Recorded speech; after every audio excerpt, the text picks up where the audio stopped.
Bonjour Angela, Bonjour Marnie, comment ça va? ça va bien et tu? Oui, ça va très bien, merci. Il me fait vraiment plaisir de pouvoir vous Oui. inviter et vous accueillir à ce webinaire que Marnie et moi nous avons préparé pour vous. Il fait partie de la série des webinaires que nous avons préparés en tant que consultante en gouvernance pour la région de l'hémisphère occidental de l'Association mondiale des guides et des éclaireuses. Et le sujet pour nous aujourd'hui, c'est un sujet qui peut parfois être lourd, c'est le sujet de comment on arrive à avoir une bonne discussion quand la discussion est difficile. C'est très difficile, oui. Oui, parfois dans le travail que nous devons faire, il y a des petits trucs que nous avons trouvés que nous pouvons vous donner. Alors, venez avec moi, je vous présente comment vous pouvez faire pour que ça soit plus facile pour vous. Prête? Oui.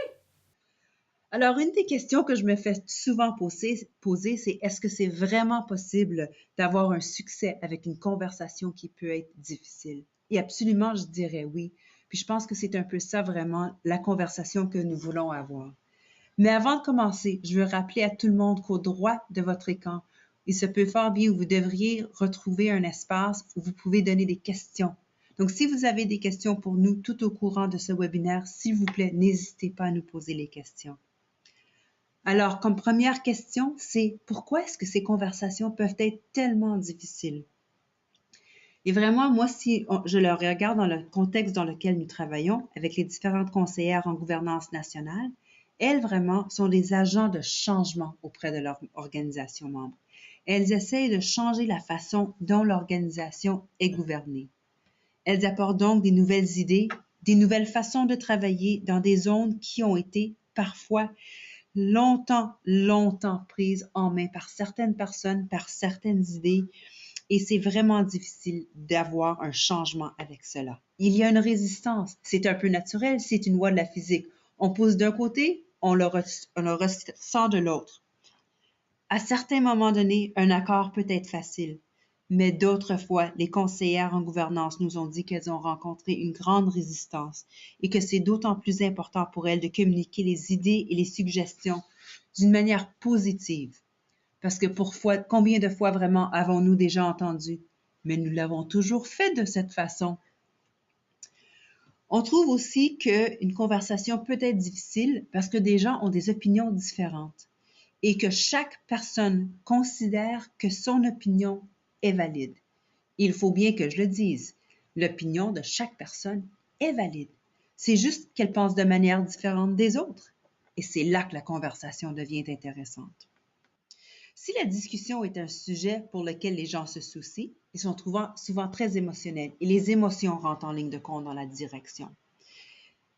Quand on parle d'un sujet de discussion de la gouvernance, il se peut fort bien qu'elles ne savent pas que c'est un sujet duquel ils vont se soucier. Mais nous devons le dire, si la discussion tourne pour être une discussion, si la personne ou si le poste qu'elles occupent va continuer à être un poste dans le conseil d'administration, c'est là que ça va devenir émotionnel pour cette personne. Et si vous, en tant qu'administratrice et en tant que personne qui va gérer cette conversation, si les choses deviennent émotionnelles, c'est à vous vraiment de rester calme, de comprendre la conversation, de comprendre le pourquoi elle est devenue émotionnelle et de vraiment sentir que si les personnes disent des choses, ce n'est pas une attaque personnelle contre vous. Ça pourrait le ressentir, mais ça ne l'est vraiment ça. Ce sont les personnes qui doivent s'exprimer.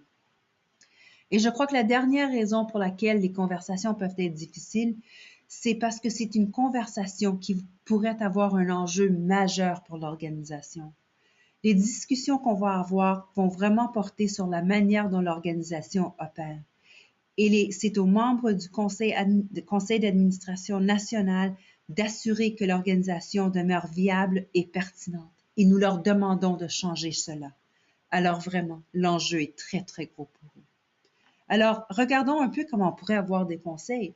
Ma collègue Marnie est allée à la convention des éclaireuses à Salt Lake City. Elle avait parlé avec Karen Osborne, qui lui avait donné certains conseils qu'on pourrait utiliser pour assurer un aboutissement positif. Alors, voyons un peu ce qu'ils peuvent être.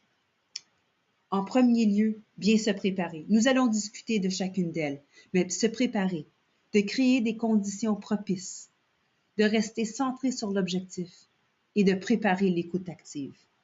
Alors, commençons avec la première. Non, on a quelques autres. C'était de constater, d'aboutir à un accord et de fixer les étapes suivantes. Alors, commençons avec se préparer. Ce sont des mots qu'on connaît très bien, mais c'est essentiel dans des discussions comme celle-ci. Tout d'abord, assurez-vous de venir à la discussion bien préparée pour la discussion que vous allez avoir. Cela ne signifie pas uniquement d'être informé sur le sujet, mais aussi sur les personnes qui seront dans la discussion avec vous. Qui fera partie de la discussion? Savez-vous ou avez-vous au moins une idée de la façon dont ils se sentent à propos de la discussion que vous allez proposer? Est-ce que vous avez quelqu'un qui pourrait être un allié? Ou c'est qui va être là et qui va contredire tout ce que vous dites? Lors d'une des sessions que Marnie et moi nous avons faites, nous avions mis sur papier 4 quadrants. Et dans un, on avait dit quelles sont les personnes qui sont complètement en ligne avec ce que nous allons proposer. Deuxième quadrant, c'était les personnes qui sont pratiquement là, mais pas tout à fait. On a besoin de les convaincre un petit peu. Les personnes qui pourraient changer d'idée, mais c'est vraiment au niveau très, très préliminaire. Et dans le quatrième, ce sont les personnes qui sont complètement contre ce qu'on propose. On avait fait l'exercice de demander à des personnes de mettre un morceau de papier là où elles pensaient qu'elles se trouvaient. Et au courant de la journée, on a déplacé ces morceaux de papier. C'était une bonne manière visuelle de pouvoir où les personnes se placent. Mais préparez-vous avec cela. Est-ce que vous avez des choses? Est-ce que vous voulez que les participantes fassent quelque chose avant qu'elles viennent à la réunion? Est-ce que vous voulez savoir quelque chose de leur part? Pensez aux différents résultats que la conversation pourrait avoir et ayez un plan pour chacun. Nous vous recommandons d'avoir planifié pour 3 résultats possibles. Un résultat et un plan pour la meilleure conversation que vous puissiez avoir, un plan pour la conversation la pire que vous puissiez avoir, et un plan pour la conversation qui soit la plus probable. Et comme cela, vous serez préparé pour n'importe laquelle conversation. Nous espérons bien que tout le monde sera en accord avec les changements que vous proposez et une conversation difficile sera évitée. Mais si ce ne l'est pas, qu'est-ce qui arrive si tout le monde oppose ce que vous voulez présenter? Il l'oppose de manière vivement. Qu'est-ce qui arrive s'ils pensent que vous présentez quelque chose qui est très intéressant, mais ne veulent pas que le changement se passe avant 2 ans? Alors, soyez très clair avec vous-même de ce que vous voulez comme résultat final. Pensez également au lieu où vous allez avoir la conversation. Je suppose qu'un endroit qui serait très facile à avoir, ce serait l'endroit où les réunions de votre Conseil national sont tenues. Mais est-ce que c'est l'endroit qui est le meilleur? Est-ce que vous pourriez peut-être trouver un endroit qui soit neutre pour tous les participantes? Est-ce qu'il y a un endroit sans distraction, sans qu'il y ait d'autres personnes qui viennent et qui rentrent ou qui sortent ou viennent chercher un café ou sortent chercher leur café et qui permettrait au groupe en entier de rester concentré sur la discussion? Pensez à des façons dans lesquelles vous seriez en mesure d'avoir un endroit pour avoir une conversation qui soit sécure et inclusive. Assurez-vous que tout le monde puisse avoir leur mot à dire, parce qu'en fin de compte, ce sont la discussion qui pourra changer la manière dont fonctionne votre organisation. Nous avons souvent la tendance de vouloir aller au cœur de la discussion le plus rapidement possible. Alors, on veut essayer de créer des conditions les plus propices. Qu'est-ce que ça pourrait être? Au tout départ, on ne veut pas rentrer dans la discussion à tout d'abord. Assurez-vous de bien relier avec chacune des personnes qui sont présentes. Donnez-leur un peu de temps pour se rendre confortable avec l'une ou avec l'autre avant de rentrer avec la question que vous avez. Vous voulez peut-être voir s'il y a une personne entre elles qui a fait partie d'un changement structurel important au sein de leur organisation de travail. Ils pourraient amener leur historique, amener le vécu qu'ils ont et mettre des gens plus à l'aise. Vous voulez peut-être savoir qu'est-ce qu'ils pensent de la conversation. Ça vous donne un peu le pouls du groupe avec lequel vous êtes. N'oubliez pas non plus de situer la discussion dans un contexte de l'Association mondiale. Votre organisation membre n'est pas la seule à avoir ces discussions. Les discussions se passent dans de nombreuses organisations. Marnie et moi, nous-mêmes, nous en soutenons 8, mais il y a beaucoup d'autres où c'est la même situation. Alors, pour eux de savoir qu'ils ne sont pas seuls, ceci va les mettre beaucoup plus à l'aise et c'est important pour elles. De votre côté, je vous suggère vraiment d'essayer de garder et de mettre en valeur les aspects positifs Il se peut fort bien que vous ayez quelqu'un dans votre groupe qui voit le tout d'un côté négatif. Mais vraiment, cette discussion nous aide à avoir une organisation membre qui sera plus forte, plus dynamique et plus pertinente pour nos membres. N'est-ce pas ce que nous voulons toutes? Vous voulez peut-être aussi à penser à travailler avec le groupe pour établir des règles de base pour la discussion. Nous avons vu souvent dans la formation que nous avons avec les guides et les éclaireuses que ceci devrait être un travail de groupe. Ne rentrez pas avec vos règles que vous allez imposer au groupe de travail. Ayant dit cela, cependant, je vous encourage fortement, s'il y a une règle de base que vous voulez vous assurer qu'elle fasse partie des règles de base, assurez-vous de la savoir et de la suggérer. De mon côté, une des règles de base que je mettrais pour une conversation comme celle-ci, c'est de ne pas interrompre quiconque parle. Ça va être vraiment important pour que tout le monde puisse dire leurs mots. Alors, si on laisse à tout le monde de dire leurs mots, une des affaires qu'on voudra, c'est qu'on reste centré sur l'objectif et ça va nous aider. Donc, le premier élément avec ça, c'est vraiment de vous assurer de rester concentré et de suivre le fil de votre conversation. Il va peut-être avoir des réactions dans la salle que vous allez souhaiter d'aborder tout de suite. Une bonne façon de le faire, c'est d'ajouter un petit commentaire tel que « J'imagine que plusieurs d'entre vous seraient préoccupés d'entendre ce que je viens de dire. » Ou bien même « Je sais que certaines d'entre vous ont déjà essayé ceci et ça n'a pas fonctionné.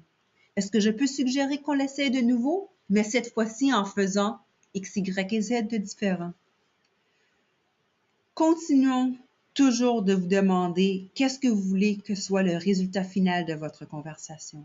Pour nous, la réponse devrait toujours être « Je veux faire de la gouvernance, que la gouvernance de mon organisation soit la meilleure possible et ne doit pas dériver de cette discussion ou de cet objectif. » L'autre chose qu'on veut vous dire, c'est que vous allez probablement obtenir un nombre de questions de personnes et les questions peuvent apparaître très accusateurs. Vous êtes après tout le messager de nouvelles que les personnes ne voudront peut-être pas entendre. Assurez-vous de bien prendre une profonde respiration, de vous concentrer sur la façon dont vous allez réagir, de manière à ce que ce soit évident que vous voulez améliorer la situation, et puis enfin, répondez. Restez calme et ne devenez pas défensive, et nous savons que cela peut être difficile. Rappelez-vous que tout le monde autour de la salle est là parce qu'ils veulent aussi améliorer les choses. C'est juste que certaines personnes le montrent d'une manière différente. Alors, pour être en mesure de faire cela, nous devons écouter activement. Mais c'est quoi l'écoute active? Tout d'abord, c'est de ne pas avoir peur des silences. Et ceci peut bien sembler contre-intuitif.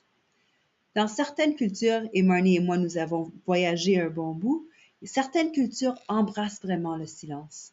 Dans la culture dans laquelle nous vivons, les deux, ce n'est pas quelque chose. Dès qu'une personne a fini de parler, c'est l'autre qui enclenche immédiatement. Mais vraiment, le silence permet aux gens de réfléchir à ce que vous venez de dire, de formuler des questions et des commentaires. Et vous voulez entendre ces questions et ces commentaires. Donc, n'ayez pas peur de ce silence.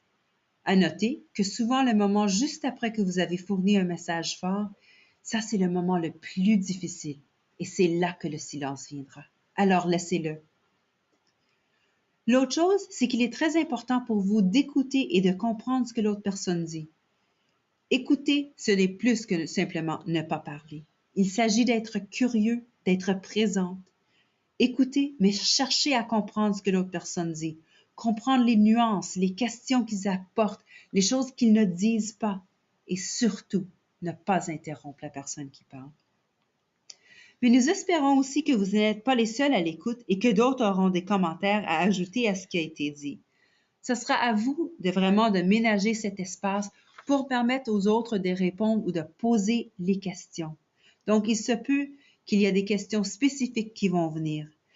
Par exemple, si une personne vient de poser une question sur comment recruter des membres qualifiés, assurez-vous de bien avoir répondu non seulement à cette question, mais à toute autre question qui pourrait avoir rapport à ça avant d'entamer une question de comment on décrit quelque chose.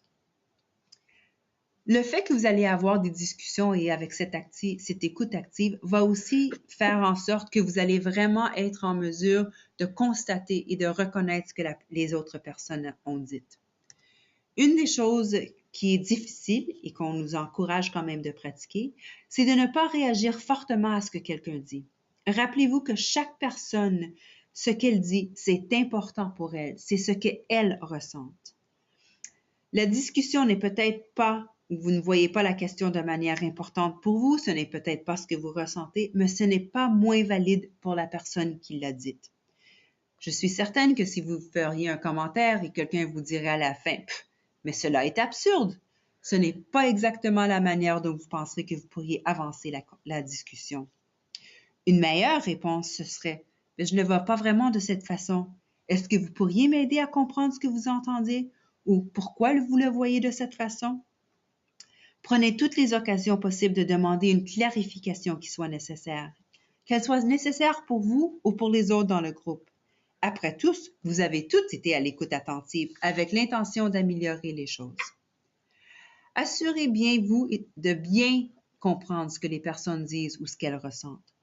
Reconnaissez que les personnes vont également utiliser la discussion pour exprimer leurs préoccupations. Il sera vraiment important que vous soyez en mesure calmement d'écouter cela. Une bonne façon pour le dire et pour bien comprendre ce qu'elles ont dit, c'est de répéter ce que vous venez d'apprendre dans vos propres mots. Et je suis certaine que vous avez déjà entendu des gens commencer une phrase avec « mais si j'ai bien compris » ou bien « si je le mets en termes différents, vous dites que ».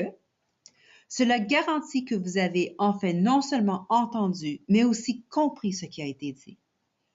Vous pouvez également vérifier s'il y a d'autres personnes dans votre groupe qui ont une compréhension différente sur le commentaire. Vous voulez vous assurer que tout le monde comprenne la même chose. Et ceci, comme toutes les choses en gouvernance, peut prendre beaucoup de temps, et surtout s'il y a de nombreux points de vue opposés. Mais c'est une étape super importante pour faire un changement positif. Alors assurez-vous de planifier pour cela.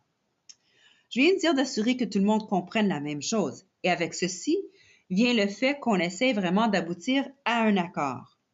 Et ceci peut être une partie qui est difficile. C'est de prendre tout ce que vous avez entendu, questionné et compris et essayer de trouver un terrain d'entente qui sera égal à tous. Vous pourriez avoir à travailler avec le groupe de nouveaux quand vous amenez une proposition et vous devez travailler pour qu'on comprenne, pour qu'on soit en mesure d'accepter la proposition pour qu'elle fonctionne pour toutes les personnes. Il se peut que vous ayez à passer ce processus à de nombreuses reprises, surtout si vous proposez de nombreux changements. Si vous pensez que ceci serait une discussion longue et fastidieuse, on vous suggère même de mettre en place un temps pour 2 discussions distinctes, mais en vous recommandant d'utiliser un espace de discussion pour une discussion et de la clore au complet et non de la briser sur les 2 moments donnés. En faisant ceci, et c'est une chose que nous on a trouvée, c'est que parfois on a même des moments donnés où c'est juste la discussion. On n'entend même pas le fait d'avoir une décision. Comme ça, tout le monde s'investit dans les discussions et ne ressent pas la pression pour avoir ou pour faire une décision. Celle-ci vient plus tard. Quand vous faites tout cela, assurez-vous surtout que votre proposition correspond au résultat que vous visez. On vous laisse assurer d'améliorer la gouvernance de notre organisation membre. Est-ce que la question et la réponse, la proposition que nous avons faite aboutit à cela? Si oui, fantastique.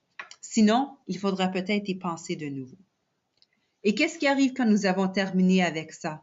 Eh bien, nous avons eu la discussion difficile, on a obtenu un consensus et tout le monde est sur la même page.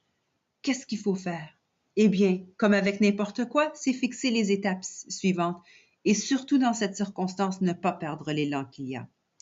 Arrêtez-vous pour 1 minute et comprenez quelles sont les prochaines étapes que vous devez faire pour amener que vos actions arrivent à être une réalité. Mettez la liste ensemble tandis que tout le monde est encore dans la même salle et vérifiez que rien n'a été oublié. Et surtout, assurez-vous d'assigner une personne à chaque action. C'est quelque chose qu'on oublie quand même souvent. Ajoutez un échéancier spécifique à chaque élément. Définissez-le. Est-ce que ça serait quelque chose pour mardi prochain ou dans 3 mois de temps? On vous recommande dans votre échéancier, cependant, d'avoir des éléments qui vont être terminés plus tôt que plus tard, parce que vous voulez vous assurer que certaines actions vont être faites dans un court laps de temps pour que vous puissiez enfin les célébrer. Célébrer devient quelque chose de positif. Alors, si c'est une action de longue durée, pensez si vous pouvez la décortiquer dans de plus petites actions. Et en dernière instance, assurez-vous de partager et de communiquer les décisions que vous avez prises et les discussions que vous avez eues sur un groupe spécifique ou sur des personnes si ces discussions et décisions vont avoir un impact sur elles. Faites-en part le plus rapidement possible. Ça crée de la transparence pour ce que vous faites dans votre organisation. Et surtout, ça pourrait bien vous éviter la nécessité d'avoir une autre discussion difficile dans le prochain avenir. Alors, pour résumer, pensez un peu à la conversation que vous devez avoir. Planifiez-la et soyez très bien préparés. Préparez-vous pour toutes les réactions du groupe. Assurez-vous de bien écouter ce que le monde dit et essayez d'apprendre sur leur façon différente d'interpréter les choses.